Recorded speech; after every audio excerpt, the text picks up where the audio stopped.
क्या आपकी जमीन के कागज गायब हो गए हैं या किसी रिश्तेदार ने उन्हें छिपा दिया है? अगर हाँ, तो घबराइए मत, क्योंकि इस वीडियो में मैं आपको बताने वाला हूं कि बिना पुराने कागज, बिना दलाल और पूरी तरह कानूनी तरीके से सरकारी ऑफिस से अपनी जमीन की असली मुहर लगी कॉपी कैसे निकालते हैं। अगर आपने यह प्रक्रिया नहीं जानी तो जरूरत पड़ने पर अपनी ही जमीन पर दावा करना मुश्किल हो सकता है। इसलिए वीडियो का एक भी हिस्सा मिस मत कीजिए।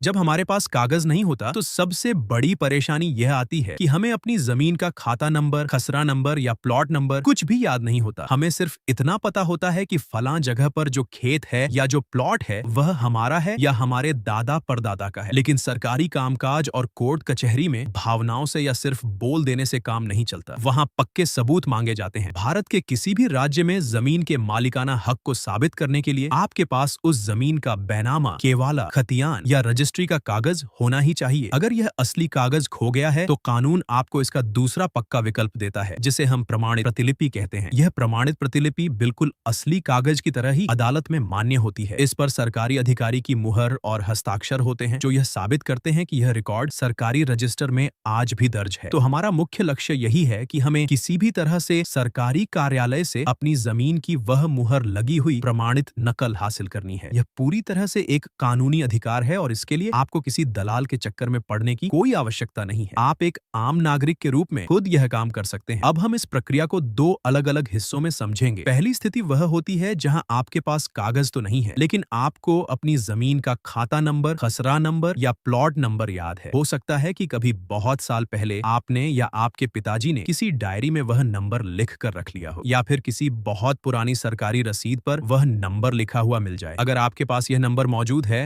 तो आपका आधा काम यहीं पूरा हो जाता है। इसके लिए आपको बिल्कुल भी परेशान होने की जरूरत नहीं है। आपको सीधा अपने जिले के रजिस्ट्री ऑफिस जाना है। इसे हम निबंधन कार्यालय या सब रजिस्ट्रार ऑफिस भी कहते हैं। यह वह सरकारी कार्यालय होता है जहां पूरे जिले की जमीनों की खरीद, बिक्री और उनके रिकॉर्ड का सारा सरकारी काम होता है। वहां जाकर आपको पूछताछ काउंटर पर जाना है और कर्मचारियों को बताना है कि आपको अपने इस खाता और खसरा नंबर की प्रमाणित प्रतिलिपि चाहिए। वहां आपको एक बहुत ही साधारण सा फॉर्म भरना होता है। इस फॉर्म में आपको अपना नाम, अपना पता और जमीन का वह नंबर भरना होता है जिसकी आप नकल निकालना चाहते हैं। इसके साथ ही आपको एक बहुत ही मामूली सी सरकारी फीस जमा करनी होती है। ये फीस राज्यों के अनुसार अलग-अलग हो सकती है, लेकिन आमतौर पर यह कुछ 100 रुपए के आसपास ही होती है। फॉर्म और फीस जमा करने के बाद वहां से आपको एक रसीद दे दी जाती है। सरकारी कार्यालय में काम का काफी दबाव होता है, इसीलिए हो सकता है कि आपको उसी दिन कागज न मिले। कर्मचारी आपको 2 से 3 दिन बाद आने का समय देंगे। जब आप तय समय पर वापस उस निबंधन कार्यालय में जाएंगे तो आपको आपके उस खतियान या रजिस्ट्री की पूरी नकल निकाल कर दे दी जाएगी। इस नकल पर कार्यालय की लाल या नीली मुहर लगी होगी और अधिकारी के हस्ताक्षर होंगे। यह कागज लेकर आप सीधे घर आ सकते हैं और कानूनी रूप से यह आपका सबसे बड़ा हथियार है।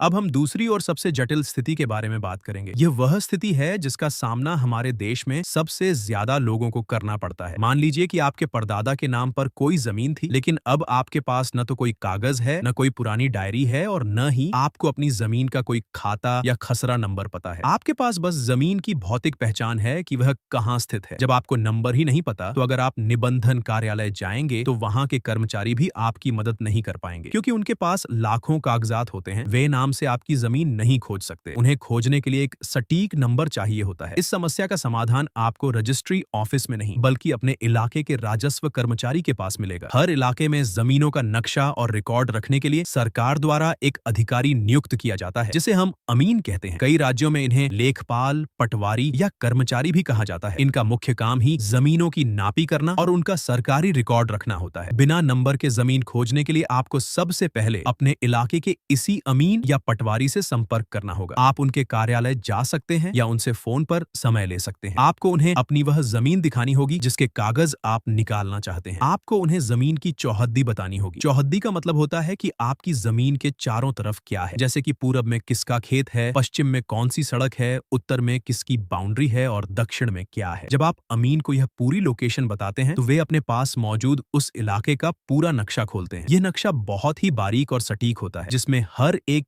खेत और प्लॉट का आकार बना होता है और उसके अंदर एक नंबर लिखा होता है। जैसे ही अमीन उस नक्शे में आपके द्वारा बताई गई लोकेशन को देखते हैं, वे तुरंत पहचान जाते हैं कि आपका प्लॉट उस नक्शे में किस जगह पर है और उस प्लॉट के ऊपर जो नंबर लिखा होता है वही आपका असली खसरा नंबर या प्लॉट नंबर होता है। अमीन आपको उनके सरकारी रजिस्टर, जिसे खतियान या जमाबंदी रजिस्टर कहते हैं, उसमें देखकर यह भी बता देंगे कि यह नंबर आज भी सरकारी रिकॉर्ड में किसके नाम पर दर्ज है और इसका खाता नंबर क्या है। यह तरीका सबसे ज्यादा सटीक और भरोसेमंद है। जैसे ही आपको अमीन के माध्यम से अपनी जमीन का खाता और खसरा नंबर पता चल जाए तो आपको वह नंबर एक कागज पर सावधानी से लिख लेना है। अब आपका वह काम बहुत आसान हो गया है जो हमने पहली स्थिति में समझा था। अब आप उसी नंबर को लेकर सीधे अपने जिले के निबंधन कार्यालय यानी रजिस्ट्री ऑफिस जा सकते हैं। वहां जाकर आप उसी प्रक्रिया का पालन करते हुए फॉर्म भरेंगे, सरकारी फीस जमा करेंगे और अपनी मुहर लगी हुई प्रमाणित नकल प्राप्त कर लेंगे। यह पूरी प्रक्रिया आपको बिल्कुल कानूनी और सही तरीके से आपका हक दिलाती है और इसमें कोई भी व्यक्ति आपको गुमराह नहीं कर सकता। अब यहाँ पर एक बहुत ही महत्वपूर्ण बात आती है जो हर व्यक्ति को समझनी चाहिए। आज के समय में इंटरनेट का जमाना है। लगभग हर राज्य की सरकार ने जमीनों का सारा रिकॉर्ड ऑनलाइन कर दिया है। आप भी अपने मोबाइल या कंप्यूटर पर अपने राज्य के राजस्व विभाग की वेबसाइट पर जाकर अपना खाता या खसरा नंबर डाल सकते हैं और अपनी जमीन का पूरा विवरण स्क्रीन पर देख सकते हैं। आप उसका प्रिंट आउट भी निकाल सकते हैं। बहुत से लोग यही गलती करते हैं। वे ऑनलाइन से निकाला गया वह सादा कागज लेकर सीधा पुलिस स्टेशन या कोर्ट चले जाते हैं और अपना दावा पेश करते हैं। लेकिन मैं आपको बहुत ही साफ शब्दों में स्पष्ट कर देना चाहता हूं कि वह इंटरनेट वाला सादा कागज कानूनी रूप से कोई अहमियत नहीं रखता। वह सिर्फ और सिर्फ आपकी अपनी जानकारी के लिए होता है। उस पर स्पष्ट रूप से लिखा होता है कि यह केवल जानकारी के लिए है और कानूनी साक्ष्य के रूप में मान्य नहीं है।